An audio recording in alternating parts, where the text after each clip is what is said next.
Fine, this is relative motion module number 14।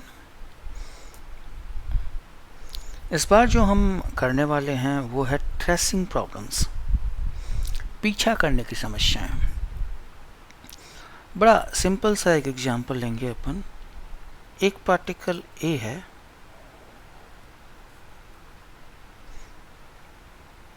एक particle B है और एक पार्टिकल सी है। तीन पार्टिकल हैं, तीनों एक इक्विलेटरल ट्रायंगल के कॉर्नर्स पे रखे हुए हैं। तीन पार्टिकल्स हैं, तीनों एक इक्विलेटरल ट्रायंगल्स के कोनों पे रखे हुए हैं।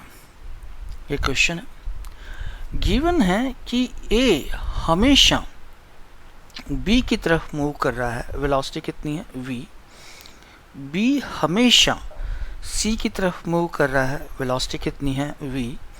और सी हमेशा ए की तरफ मूव कर रहा है, वेलोसिटी कितनी है v। A is always moving towards B, B is always moving towards C and C is always moving towards A। ठीक है, इक्विलेटरल ट्रायंगल है, each side is of A, each side is of A। आपको क्या लगता है, क्या कभी ये तीनों मिलेंगे? तो अगर एक कॉमन थिंकिंग देखी जाए, एक जनरल IQ की थिंकिंग देखी जाए, तो ये नहीं मिलेंगे। But in physics they will meet। Calculate time after all three particles will meet। कितने समय के बाद ये तीनों पार्टिकल मीट करेंगे। अब इनको मीट कराने का अपन उपाय करें। ए हमेशा बी की तरफ जा रहा है, तो आफ्टर सम टाइम ए यहाँ होगा। बी हमेशा इस तरफ जा रहा है v स्पीड से, आफ्टर सम टाइम बी यहाँ होगा। सी हमेशा इस तरफ जा रहा है v स्पीड से, आफ्टर सम टाइम v यहाँ होगा। अगर t टाइम है तो ये कितना हो गया vt, ये भी कितना हो गया vt, ये भी कितना हो गया vt। Now a is here and b is here. a is always towards b, b is here and c is here। b is always towards c and c is here and a is here। c is always towards a। You can see ये जो triangle बना है अब, this is also an equilateral triangle, लेकिन size छोटी हो गई। A is always moving towards B, B is always moving towards C and C is always moving towards A.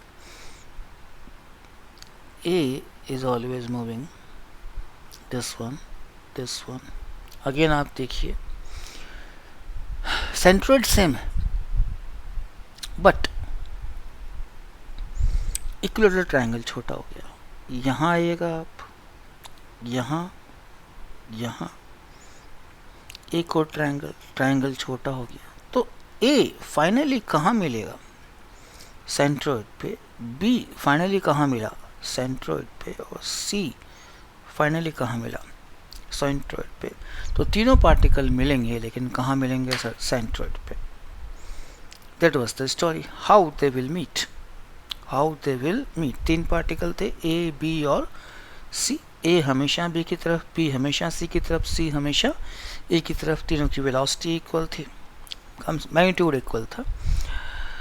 Question पूछा था कितने टाइम बाद ये मिलेंगे, तो सेंट्रोइड में मिलेंगे। और ए का पाथ कैसा है? स्पायरल। बी का पाथ भी कैसा है? स्पायरल। और सी का पाथ भी कैसा है? स्पायरल। स्पायरल बोलते हैं, पैराबोलिक बोलते हैं, ज़्यादा चक्कर में नहीं फंसना अपने को। पर हमसे पूछा है कि कितने समय बाद मिला, तो ये मैंने क्या ले लिया सर? बी ले लिया। ये मैंने क्या ले लिया सर? सी। अगर ए बी और सी ने मिलना है, तो बी और सी ने मिलके अलोंग एक्स एक्सिस ए डिस्टेंस कवर करी होगी। अगर ए बी और सी ने मिलना है, तो कम से कम बी और सी ने मिलके अलोंग एक्स एक्सिस कितनी डिस्टेंस कवर करी होगी सर? ए। तो बी की स्पीड अलोंग बी सी कितनी है सर? v। सी की speed, this is what v, equilateral triangle था, इधर कितना आएगा? 60। अलोंग द लाइन जॉइनिंग इधर कंपोनेंट कितना आएगा? v cos 60। ये डिस्टेंस कितनी है सर? a। समय कितना लगेगा, दोनों ने मिलके कितनी डिस्टेंस कवर करनी है सर, ए। रिलेटिव वेलोसिटी कितनी होगी sir, v plus v by two, that is 2a by 3v। इतने समय के बाद तीनों पार्टिकल जो है सेंट्रोइड पे मिलेंगे। जब बी सी मिलेंगे तो ए भी उनसे मिलना ही है, तो ए और बी और सी के मिलने का समय मिल गया मुझे। ठीक है, कोई इशू नहीं। ऐसे ही जो प्रॉब्लम है, प्रॉब्लम नंबर 2 ले रहा हूँ मैं। इस बार मैंने क्या किया, मैंने एक स्क्वायर ले लिया, 4 कोनों पे 4 पार्टिकल रख दिए, ए बी सी डी। ए हमेशा बी की तरफ जा रहा है वी से, बी हमेशा सी की तरफ जा रहा है वी से, सी हमेशा डी की तरफ जा रहा है वी से, और डी हमेशा ए की तरफ जा रहा है वी से। क्वेश्चन नंबर 1 इरोडो की प्रॉब्लम है, नंबर ही बता दूंगा मैं। Question number 2 is also इरोडो problem. आपसे पूछा गया है कि कितने समय बाद ये चारों मिलेंगे। तो आफ्टर सम टाइम ये यहाँ पे, आफ्टर सम टाइम बी यहाँ पे, आफ्टर सम टाइम सी यहाँ पे, आफ्टर सम टाइम डी यहाँ पे। ए हमेशा बी की तरफ, बी हमेशा सी की तरफ, सी हमेशा डी की तरफ, डी हमेशा ए की तरफ। आपने देखा स्क्वायर छोटा हो गया। कहाँ मिलेंगे sir, center of the square पे।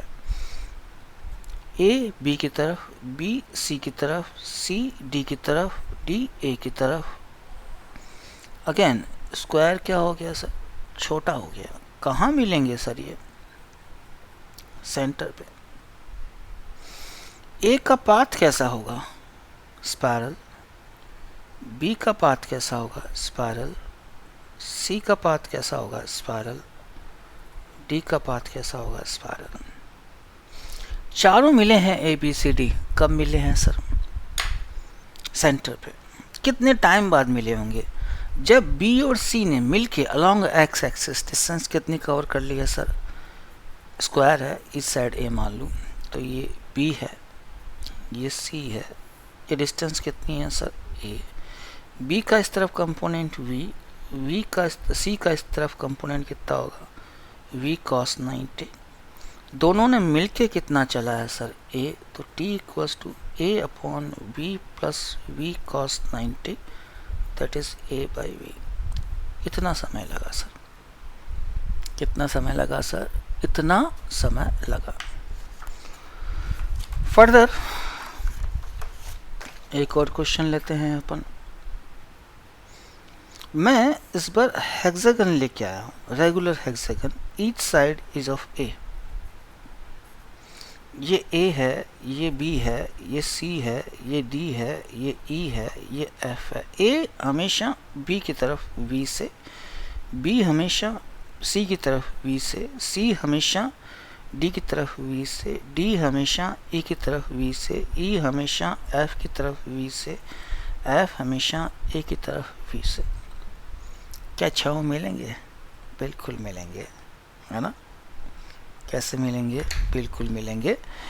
ए और बी जो हेक्सागन है वो आपका क्या हो रहा है सर, छोटा हो रहा है। और सारे के सारे कहाँ मिलेंगे सर, सेंटर पे मिलेंगे। सारे के सारे कहाँ मिलेंगे सर, सेंटर पे मिलेंगे। ए का पाथ कैसा होगा सर, स्पाइरल। बी का पाथ भी कैसा होगा सर, स्पाइरल। सी का, डी का पाथ भी कैसा होगा, स्पाइरल। ई का पाथ भी कैसा होगा, स्पाइरल। और एफ का पाथ भी कैसा होगा सर, स्पाइरल। समस्या क्या है आपकी, कितने समय बाद मिलेंगे। तो ये सी है, ये डी है। इस तरफ कितना है सर, वी। इस तरफ कितना है, वी। हेक्सागन है, ये कितना होगा 120 डिग्री, ये कितना होगा 60 डिग्री। तो वी का इधर कंपोनेंट वी कॉस 60। दोनों ने मिलके डिस्टेंस कितनी चलनी है, ए। लेकिन रिलेटिव वेलोसिटी कितनी होगी, v minus v cos 60 degree. तो टाइम हो गया a v minus v cos 60, a v minus v by 2, 2a by v. तो इतने समय के बाद छयों के छयों मिलेंगे। t equals to what, 2a by we.